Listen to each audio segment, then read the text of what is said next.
Good morning. We are getting on the Animal Kingdom bus right now.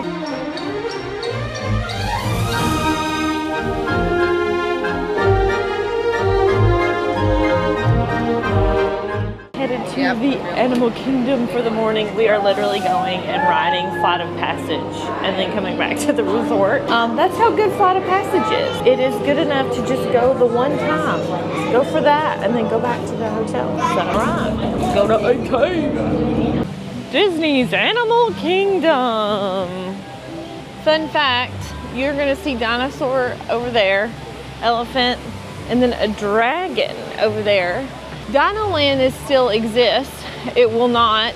It was announced at the last D23, I think, that it's going to be taken down and going to be a South America kind of vibe with Indiana Jones. So it's getting rethemed as Indiana Jones. And a Casita House from Encanto. But the dragon part, there's no dragons in Animal Kingdom, but they were originally going to have sort of a fantasy mystical dragon land that ended up becoming Pandora from Avatar. So you will see some little dragon touches, mystical sort of fictional animal touches for really no reason.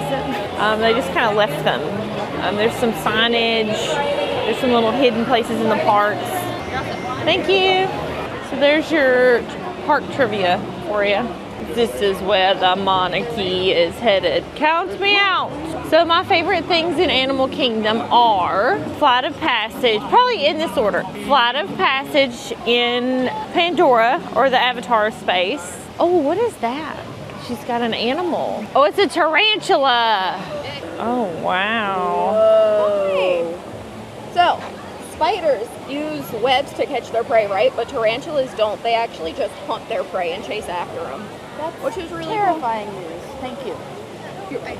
If you want to learn some more terrifying news, look up these guys, the Mexican red knees. Lots of cool things about them. Cool. Tarantulas in general. Cool. Awesome. Mexican Thank you. red knees. You know, I find ecologists are not all that creative. Sure.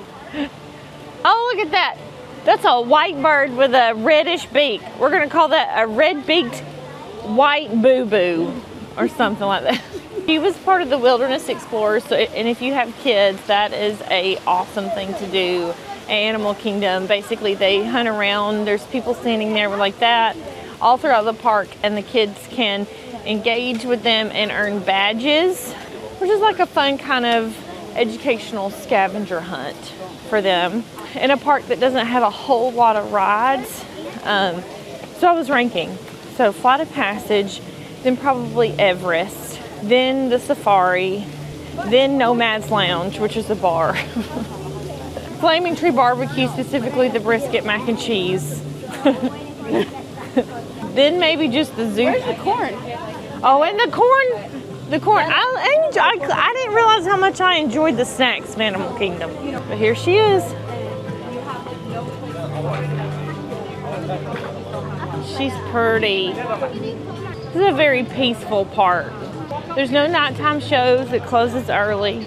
There is a really cool bird, a macaw specifically, show that happens at the front of the Tree of Life every day. A couple times a day, I think. It is a really magical experience. The first thing that everybody does when they get here at park opening is 99% of people are going straight to Pandora to rope drop Flight of Passage. Sometimes the line, it looks worse than it is. Like, it's always, by the time you get back there, it's looped around inside the land, which it feels like, oh my God, like that's a long wait, but that's because they haven't started the ride yet. Doing that, you will wait the least amount of time possible, even though when you get there, you're like, oh my God, was this a good idea?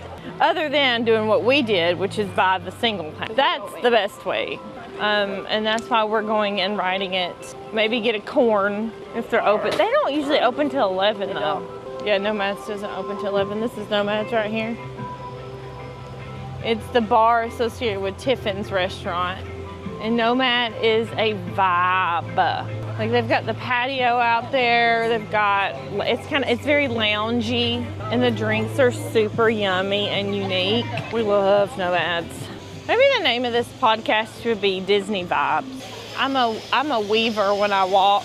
I don't walk in straight lines. It's not on purpose. If Sarah doesn't bump into you every 20 seconds, she's gone off somewhere like a squirrel. Yeah, see, there you go. It's really a safety feature. If I'm not touching you at some point, then you know that I've wandered off, and you need to be aware of that. See, here's the Wilderness Lodge people. You can earn a badge. We are approaching Pandora, which is just all of the detail here is just crazy. So if you're wondering what Flight of Passage is a ride that I would most honestly akin to Soarin', but you use 3D glasses. So we're going into the single pass line. So all those people are waiting, and we are going here. So Flight of Passage is a ride that is similar to Soarin' in that it's a huge screen with wind that blows in your face and scents and spray and all that stuff, and you're riding. Looks like a motorcycle when you get on it. I mean, and it actually doesn't move outside of tilting up, tilting down, tilting to the side, but it feels so immersive. Like the technology behind it is just so cool. So you're just totally immersed in this environment and the story behind it. So you're able to jump into a Na'vi person's body and ride an Ikran or a Banshee. Feels like you're riding on the back of this dragon creature, and it is just the coolest ride. Unlike anything else. So the wait, by the way, right now that we're walking on this ride, the wait is 115 minutes. Worth every penny that we've spent. I think for both of these, I think I spent $35 for Jenny and I both. That's the best $35 you could spend. Yeah. Especially because I love this ride. Yeah, it's one of our favorites. It's a must-do. Yes, got it. Now, let's fight. Okay, so it took 20 minutes from the time we entered the ride till we got off the ride and we're outside. And that means that we have time to go eat a sit-down meal. We're gonna catch the, my favorite show, The Winged Encounters, that's the name of it. I couldn't think of it earlier. The Feathered Friends in Flight is the show that runs every hour or so back near Africa, between Africa and Asia. It starts at 9:15 and it's 9:11. We're gonna be walking in front just as it's happening. And I just think this show is so cool, and you'll see why in just a second. Can you imagine that? A sky filled with macaws? Well, you can see it here, and all you have to do is take a look to the sky. I love it so much!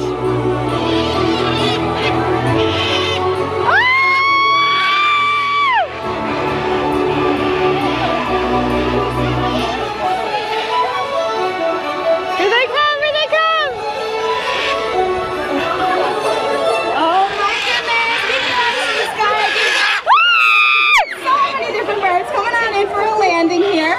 Winged Encounters, so super cool that you're getting to see her up close and in person. Now you notice this is positive reinforcement, so we're getting all of their favorite treats. But it does sound like these birds are about ready to take off on the next adventure. And these birds are out of here. That almost makes me emotional. I just love it so much. That is one of my favorite Disney experiences. I love Winged Encounters. Discovery Trading right here is one of the better gift shops on Disney property. Discovery Trading will have sometimes merch that other places don't have. So the best gift shops on property are Creations, Emporium, World of Disney, Disney Springs, and then I think Island Mercantile and Discovery Trading are also some of the best. Hollywood Studios, I don't think they have the best Star Wars stuff, but also there's a Star Wars dedicated shop at Disney Springs that usually has the same stuff and sometimes better, more stuff. So anyway, Hollywood Studios is not the place to merch shop. But I don't know why that Winged Encounters makes me emotional sometimes. I've always wanted a bird. I want a bird so bad. Like, I just think they're so intelligent and cool. Like, I would just love to be that crazy person. I would just love to be that crazy person that's walking her dogs and then has a macaw on her shoulder. Like, I live to be that weird. But I've done so much research about them, I'll probably never own one because at this point I'm too old because they live a really long time. And I don't have enough experience to rescue an older bird, although I would love to, but they are not for bird novices. And they're very, very loud, very, very messy, very, very noisy. There's just a lot of reason why birds don't make great pets. Even though they're super fun and interactive and intelligent and easy to connect, to care for them is just a lot. Winged Encounters is the best I get. We are leaving Animal Kingdom now. We are going to get some breakfast at Ale and Compass, which is one of my favorite restaurants that's in the Yacht Club, which is right next to Beach Club where we're staying. Some of the best breakfast, I think. It's a buffet. I've had it before. It's super yummy and we're pretty hungry. We were talking how neither of us are really big breakfast eaters except when we're at Disney because you're just burning so many calories. And truthfully, Disney doesn't have a whole lot of breakfast options for counter service or quick service or snacks. Usually we like to have snacks in the room that we can kind of grab and go on the way. We didn't do, it proves that that strategy is worth doing because we did not get a case of water and we did not get any snacks for the room. And we realized that those are two key things that we need to do. That's not, I think I was hesitant because we usually have too much. We do. And so it's like, why did we bring all this stuff into the room? Yes. At least a case of water and something to grab for breakfast is something you need to have. Catch it at Ale and Compass. Look at this. $25 for all this food. It really is the best on property. It's really good.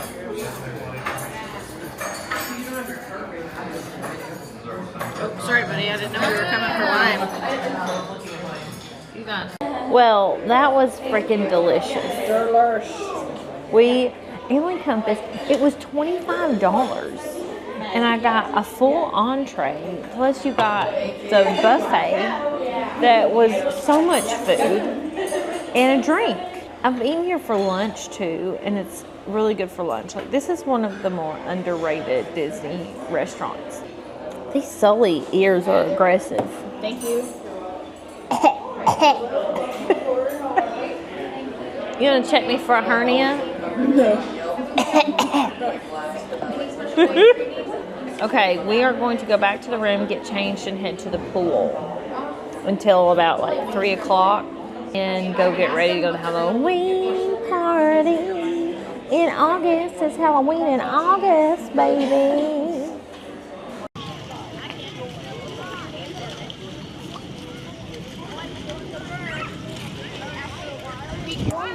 So what I specifically love about this pool is the fact that there's sand in it. It is a sand bottom pool, which I think is really super cool. It's not a very adult resorty. Like, this pool is definitely a lot more kid. There's a lot of kids. We're at Disney. It's fine. I love this resort. I love this pool despite all of that, or because of it, I don't know. But if you're coming with family, I just cannot recommend Beach Club enough. It's close to Epcot, close to Hollywood Studios, short bus ride to Animal Kingdom and Magic Kingdom. The best pool on property. There's a huge water slide, and the sand bottom pool is just such a unique experience. I enjoy chilling. Jenny's taking a nap in the air conditioning.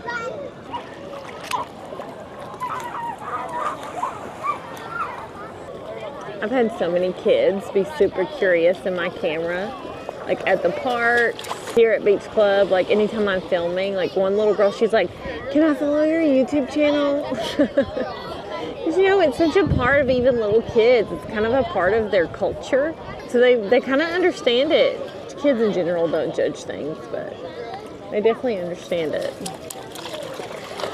Thanks for watching this video. I'm so glad you guys joined me at my Disney World vacation. Please leave us a like, a comment, and subscribe if you enjoyed watching this, because it encourages me to make more, and I need some encouragement sometimes. That's it for today. We'll see you in another video. Love you. Bye.